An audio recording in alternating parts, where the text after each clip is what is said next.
Hello and welcome to Norwood News. Today is Friday, July 16th, and I'm your host, Megan Corbett. It's great to have you with us as we end another week here in Norwood. Earlier this week, there was a break-in at Central Motors. Chief Brooks explains the arrest made early Thursday morning. We're announcing an arrest that we just made this morning. Our detectives have arrested a man who's 40 years old, a Dedham resident originally from Easton, and we have charged him with a break-in at Central Motors. The break-in occurred Monday morning. The subject made his way into the dealership. He was there for an extended period of time. He took key fobs that belonged to customers who had left their cars there for repair and got away. He returned 2 nights later, and a cleaner called us, very alert person who tipped us off that he was there. We were able to get some information as a result of that tip. This morning, detectives executed a search warrant in Easton to recover the stolen property, and they've arrested this man. He'll be arraigned at Dedham District Court. Case detective on this case was Detective Brendan Green, who did an outstanding job, spent a lot of time, obtained the warrants that allowed us to conduct the searches and arrests. A great job by Detective Green and the other members of our Bureau of Criminal Investigation.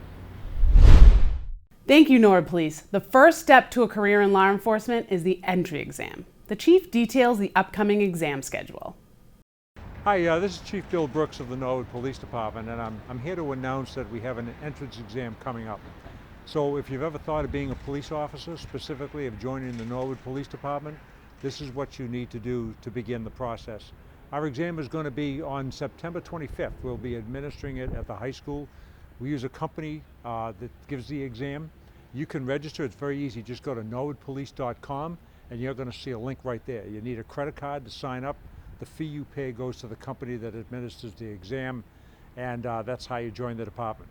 You know, I know I'm a little biased, but I think we've got a great police department, and this is a great place to work. And if you want to work here, become a Norwood police officer, this is the way to do it. If you have any questions, people can certainly contact me. Give me a call, send me an email, wbrooks@norwoodma.gov. I'd be happy to answer questions about the department. Again, it's a great place to work. We're actively recruiting. I'd love to get more women and more language capability on the department, but we do give priority to Norwood residents and additional priority to military veterans. So again, September 25th, it'll be at Norwood High School. You have to register in advance. Go to norwoodpolice.com. Thanks. Thanks, Chief Brooks. Those interested can reach out to the non-emergency line at the police department or register online. In South Norwood, the Conservation Commission is working with the community on a big project. Erin Crowley brings us the latest on the St. Street Park. A riverside park may be coming to Norwood. The land is located in South Norwood, nestled behind the St. Streets, and borders Elliott Park at the Balch School. On this 5-acre plot of land, the Hawes Brook runs into the Neponset River. Agents from the Conservation Commission and Horsley Witten Group are building a conceptual design for the proposed project. In June, the Community Planning Group met via Zoom for another chance to hear feedback from the public. The project architect presented 2 plan designs, the stroll and the park. Conservation agent Holly Jones shares more details on the plans. What the park is now is essentially an undeveloped lot or an unused lot. It's been used as parking and in some other ways throughout its history, but for at least the last 10 years has just been allowed to sort of grow. Elements like a boardwalk for accessibility, stormwater infrastructure, and riverfront viewpoints can be seen in both plans. We can also expect to see signage entering and exiting the trails and inside the park itself. And so that plan would keep some of that wild feel and put trails in and put some overlooks on the river, but really provide a quiet stroll type feel. The second design plan that was floated was a little bit more programmed or manicured of a park. So that included some ideas like a small picnic area with picnic tables. Some of the other ideas were even a pump track type thing where there would be, the trails would be mounted into jumps for people who wanted to ride their mountain bikes. In June and July, the Conservation Commission gathered feedback from residents. The group will meet remotely again on July 29th to choose elements from each plan. Right now, about 75 to 25 leaning toward keeping this area a little more wild and a little sort of maybe quieter feeling. Once the final design is engineered, the park will advance to the next planning stages, where things like funding and preparation for town meeting approval can be discussed. For Norwood Community Media, I'm Erin Crowley. Thanks, Erin. For full details on the project timeline, reach out to the Conservation Department. We will be right back with news about the Senior Center in the Summer Concert Series.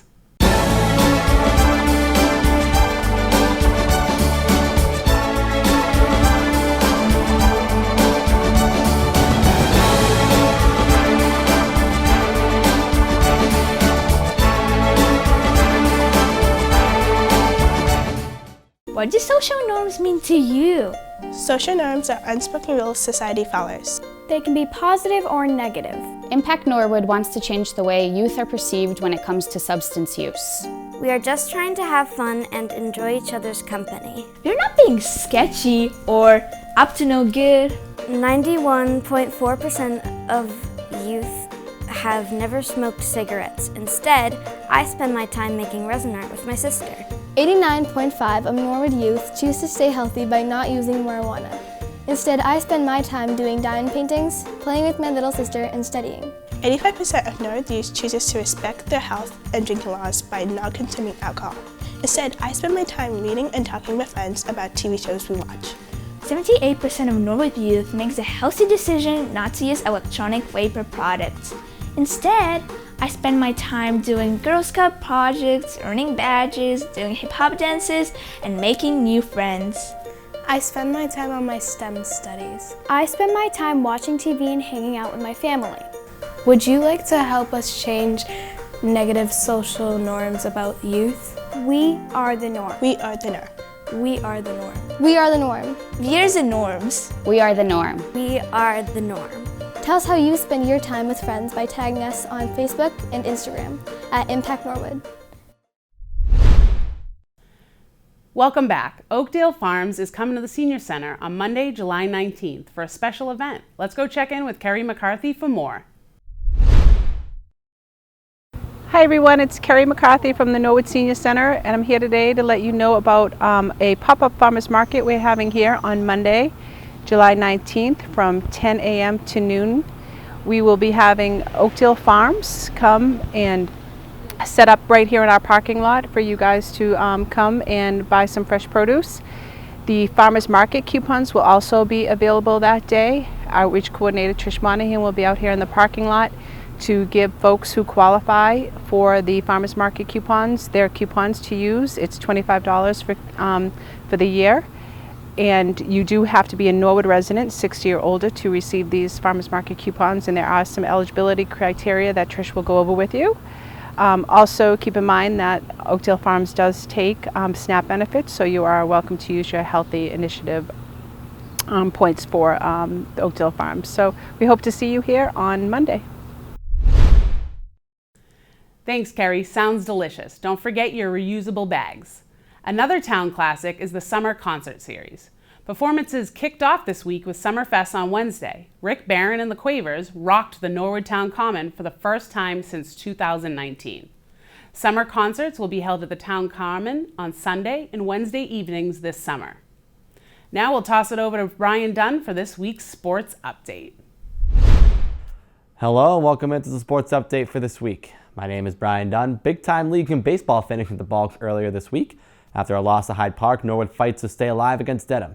We take you straight to the 8th inning and extra inning action, tied at 8 apiece. George Tolman, already with a pair of doubles and a triple to his name, comes to the plate.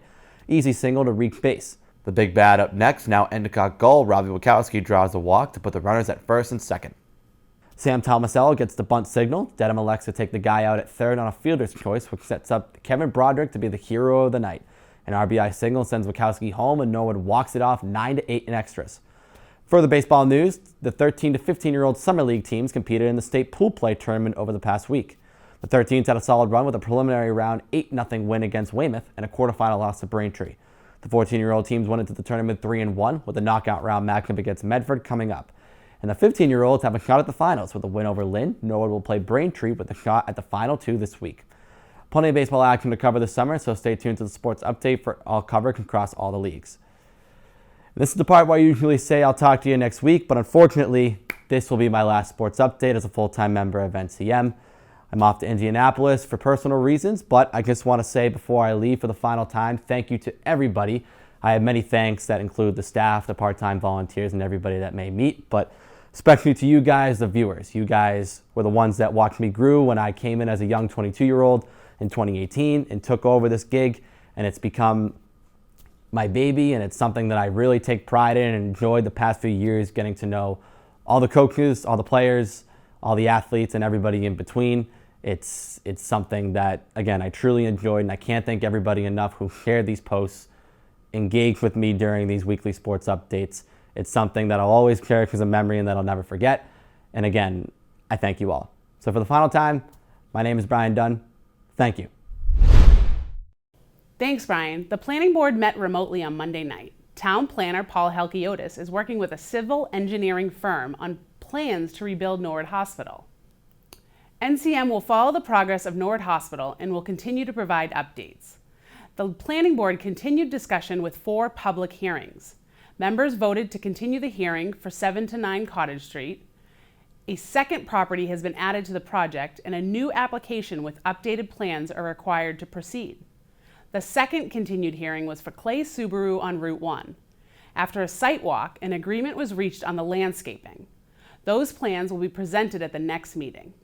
The third continued hearing was for the application for a new building located behind Cap World. There is no tenant or design at this time, so the board voted to deny a waiver. Drawings for the site plan will be submitted to town planner Paul Helkiotis for approval. The final item was another continuance for Carnegie Row, lots 22 and 43. The board approved plans for a new drive-through on Route 1. The planning board meets next on July 26th.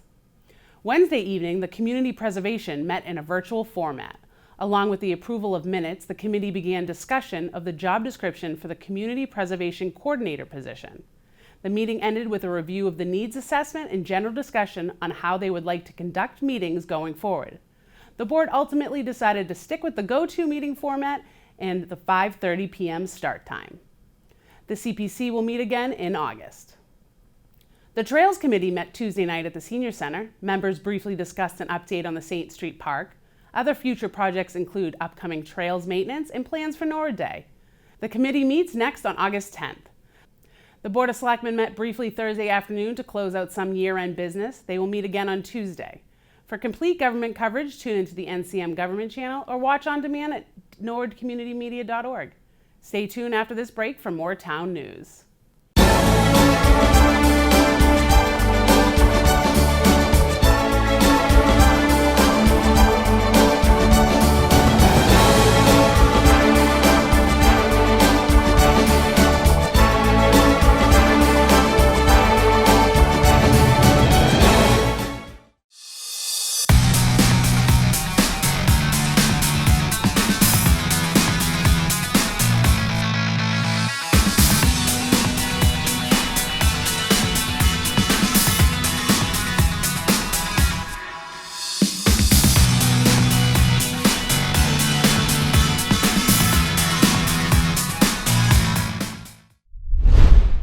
Welcome back. Some bittersweet changes are coming at NCM. Brian Boudreau shares a special report. I'm reporting from Murray Field, which seemed as the best place to wish the best of luck to my colleague and friend, sports coordinator Brian Dunn. Whew! Nice. Thanks, Tim. With Thanksgiving just a couple weeks away, registration for winter sports is now open.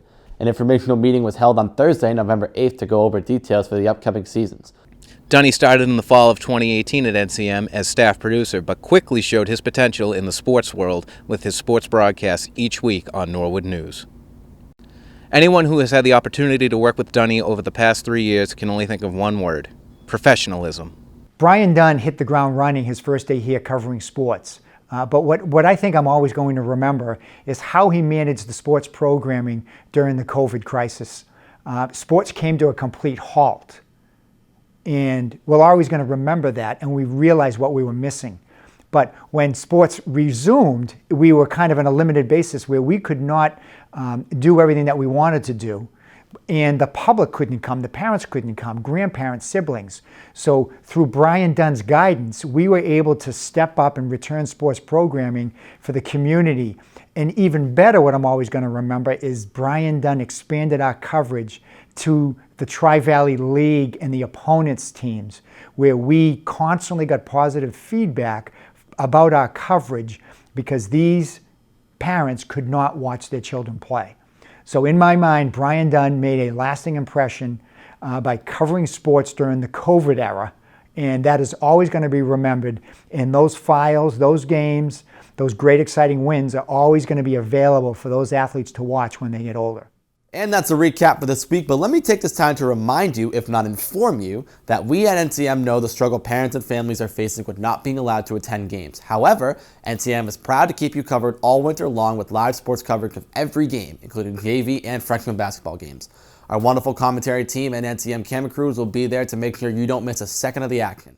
So I loved working with Dunny because he's a great details person, right? And community media is all about the people, right? That's what community media is all about. And one of the things that people don't realize is that when a game goes along smoothly, it's because we're being cued back in the studio or we're 100% prepared, which was always the case with Dunny, okay? And I have a great example of Dunny's great attention to detail for you. So it's around March and we're in this COVID year where one day we're fully remote, the next day we're hybrid, no day is the same, all these changes. And I come down to the NHS gym to do my first volleyball game, and it's the KP game. And Dunny, of course, being Dunny, he always lets you know what's important, which sportscasters appreciate so much. And he happens to mention to me, he's like, Doc, remember that the away parents are not in the gym. They're going to watch the stream. So make sure that you welcome the away parents when you start the broadcast and throughout the broadcast. And I was like, oh my goodness, Dunny, I never would have thought of that. Brian did an awesome job. He came to NCM 3 years ago when a lot of the local media outlets were kind of abandoning their sports coverage. So NCM really, filled that gap for our student athletes. And Brian really was the leader of that and worked really hard to kind of collaborate and work together and get out to as many games as possible and create the highlight videos and really, did an awesome job promoting the athletic program. And honestly, this year was so unique, and it was a lot of the groundwork that Brian had put in with NCM having that infrastructure really benefited us. A lot of the other communities didn't have that. And so, it was NCM and under, Brian's leadership with promoting the high school program was really set to go in a pandemic situation. We were so much more prepared than everybody else. And, the coverage that, Brian led through NCM, we were the class of the league for sure. And I bet we were probably class of the state as far as getting coverage. Dunny's next play will take him to Coal Country out in Indianapolis, Indiana. A young songwriter from Indiana once wrote, "No, I cannot forget where it is that I come from, and I cannot forget the people who love me." Well, Dunny, the place where you come from will never forget you, and we wish you the best of luck in everything that you do, and it's been a pleasure working with you over the years. Take care. Thanks, Brian. And just another shout out to Brian Dunn, aka Dunny, for his incredible work ethic. We will miss you. But don't worry, soon we'll be Skyping you in for Norwood Digest. Best of luck with everything. Well, that's all for Norwood News. To stay up to date with Norwood Community Media, follow us on Facebook, Twitter, and Instagram. As always, thank you so much for watching and have a great weekend.